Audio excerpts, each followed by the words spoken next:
Hi there, everybody. Helen with you here, and today I'm going to be talking to the fabulous Allison from Claire de Lune Fibre Art. Allison has been part of the Preemie Crochet Challenge, I think, every year since the beginning. So for the last 5 years, haven't you, Wow. Allison?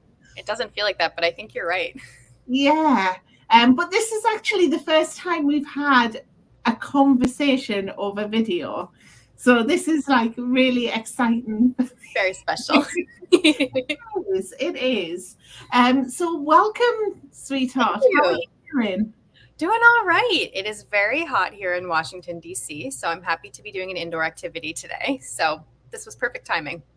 Okay. Well, see, it's very rainy and quite cold here in the UK.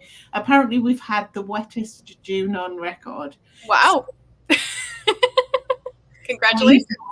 but we're very green and lush. Yes, that's So all part of the charm. positives. Yes, positives. So thank you very much for all the contributions that you've made to the Preemie Crochet Challenge. It's What really been a pleasure. Oh, thank you. What keeps bringing you back to join in year after year? Yeah, I think it's a really special event. First of all, I really appreciate, Helen, that you share your story and why it's important to you, and that was very inspiring to me. But I think too, it's nice to get away from. I love all crochet events; they're super fun, but it's nice to get away from the focus on clicks and traffic, and just like bring everyone together around something that we can all feel passionately about and use our skills for. And I personally feel really grateful because it's been quite a learning experience for me. I didn't know about a lot of these things that people can make to support preemies besides just like the little hats, which are adorable. So yeah, I look forward to it every year. I think it's an awesome event. Yes. Oh, fabulous. Well, thank you, sweetheart. Thank you for hosting. It's a lot of work, I know. So this year you've contributed a cannula sleeve, which was featured a few days ago, but it is still available as a free Correct. PDF download if people want to get that. So what made you choose a cannula sleeve? Yeah, so every year I've tried to do something a little bit different. So I've done hats and booties in the past. My first year, I did a set of bonding squares, and that was really cool because I hadn't known those existed before the event. And so, in the process of thinking about, okay, what can I make for this event? I know a lot of people will be contributing blankets, which is fantastic, but can I do something a little bit different?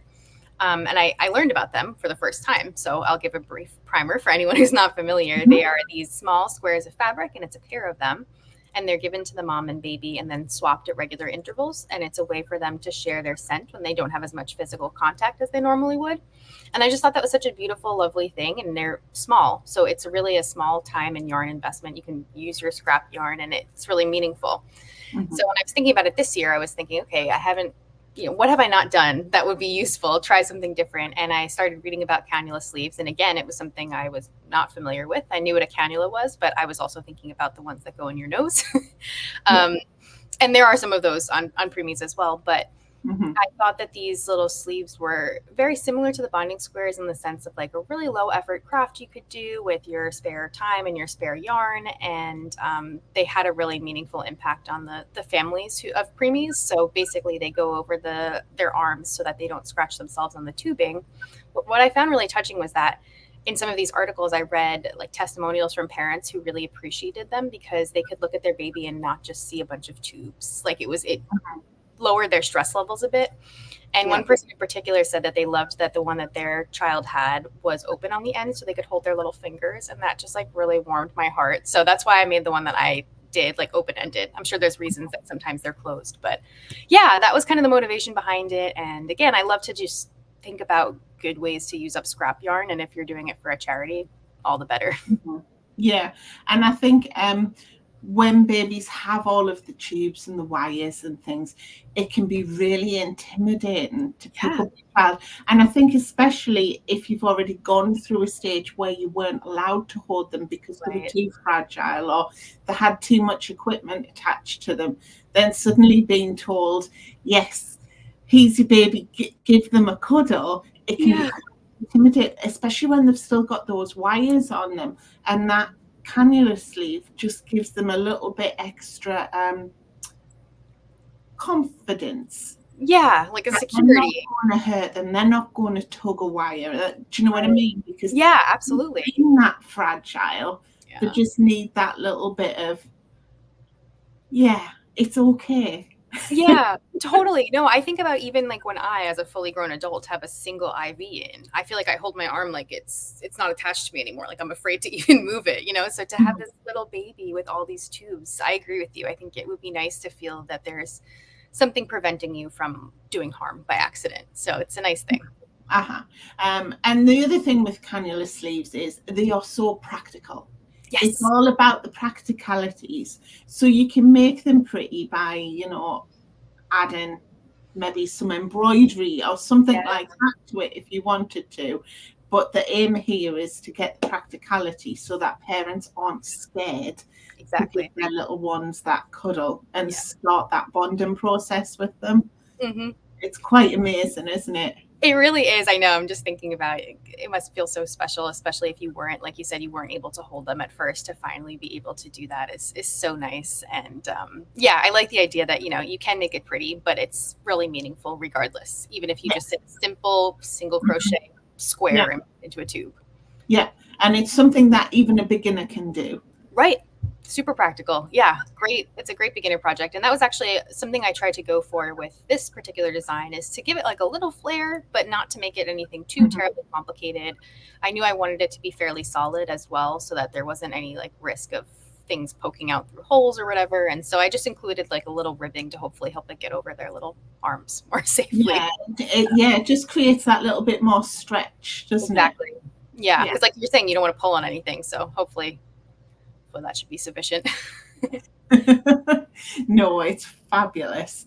I really like the idea of the cannula sleeves and the bundle squares as well. I think they started on this side of the world, haven't they? But through the Preemie Crochet Challenge, it's really humbling to know that we've actually started to educate America on the benefits of these as well. Absolutely. Yeah. When I was reading actually about both the bonding squares and the cannula sleeves, the resources that I was finding were quoting nurses from like NHS, for example. And so I think it's true that we don't have as much awareness for whatever reason here in the US about these other little things.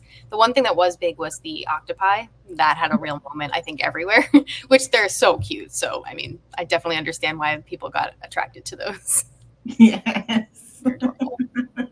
Well, there were a cute alternative, weren't there, to the cute little bunnies or a little teddy bear that you would ordinarily give a baby, but you can't give a baby one of those in while they're in incubators and things. And yeah, it's just not practical. And the octopi are cute, I think, after they leave the hospital too. They're kind of a sweet little toy. Yes, they're a lovely keepsake, aren't they?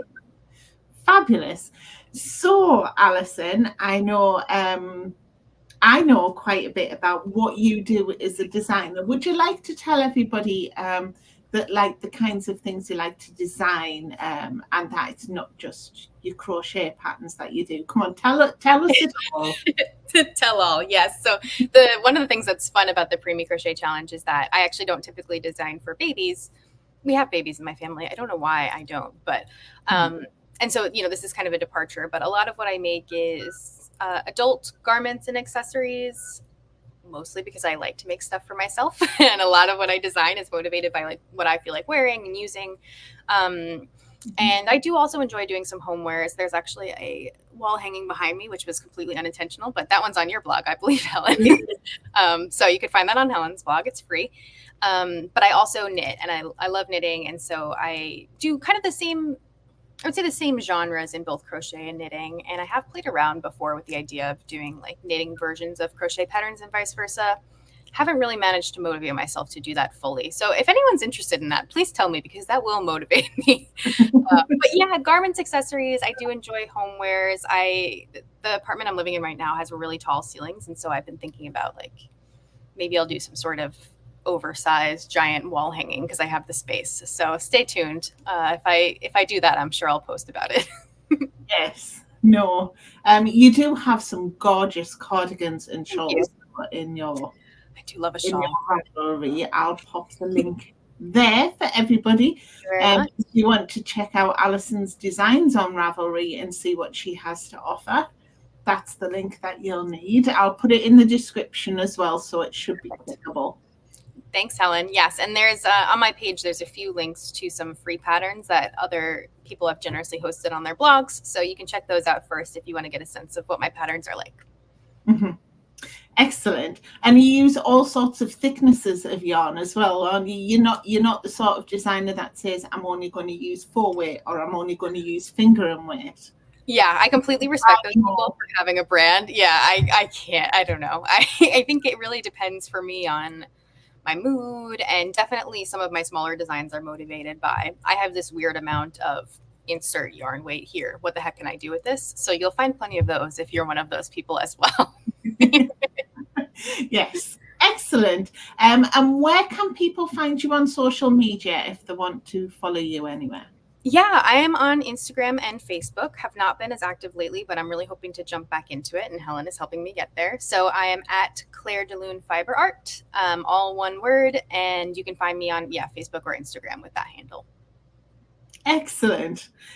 Well, thank you very much for joining us today, sweetheart. It has been such a pleasure to speak to you, because I know we'll quite often have a little chat through Messenger and things like that, won't we? Yes, I feel like I'm aware of what's happening in your life, but it's nice to actually talk to you. It is. It's lovely to actually hear your voice. Yeah, I have a more complete picture of you as a person now, which is nice. Yeah, ditzy. She really exists. Yes. Okay, sweetheart. Well, we will be seeing more of Allison in the not too distant future, because we're in talks about potentially doing a project together, which we have actually been talking about for probably the last 18 months. Oh my gosh, I know. I'm ready to really make this happen. Yeah, it's going to be so much fun. And I know, shall I give some potential hints? Some of the themes we were looking at was around the sky and the stars. I think you had a little bit of inspiration there, didn't you? Because you have a background in that. Yes, I have had the wildest career path, and my initial degrees were in astronomy. So it's a topic that's still close to my heart. Yes. Oh, sorry, I've just got to take your nose. So we'll leave everybody with that teaser, because quite frankly, we don't really know what we're going to do. We're not going to be sort it out and get it to everybody, because I'm just so excited to work with you on a more one-to-one basis, sweetheart. Yes. It's going to be so much fun. Yeah, I'm really excited. In the meantime, the Cannula sleeve is available as a free PDF download through the Preemie Crochet Challenge. The little ticker along the bottom will tell you how to find that from my blog, and there'll be a direct link in the description box. So thank you very much, sweetheart. Take care. Thanks so much for having me. Bye, everyone. Bye.